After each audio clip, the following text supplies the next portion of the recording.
সঙ্গীত জীবনের একটা মাইলস্টোন সং, যেই গান আবারও নতুন করে মানুষের ভালোবাসা পেতে শুরু করেছে। এবং আমি সেই সমস্ত মানুষদের কাছে, প্রত্যেকটি মানুষের কাছে কৃতজ্ঞ। আমি তাদেরকে আমার প্রণাম জানাই, তারা আমার থেকে বয়সে বড় হোক ছোট হোক, যারা এই গানকে এই রকম ভালোবাসা দিচ্ছে।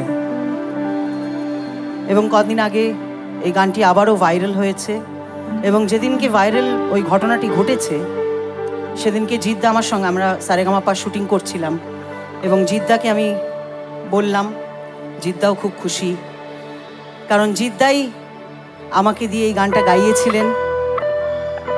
এবং আমি চিরকৃতজ্ঞ ওনার কাছে যে আমার সঙ্গীত জীবনে এরকম একটা গান, ওনার অনেক আইটেম নাম্বার আমি গেয়েছি যেগুলোও খুব জনপ্রিয়, কিন্তু এরকম একটি গান আমার ঝুলিতে দেওয়ার জন্য আমি জিদ্দার কাছে চিরকৃতজ্ঞ।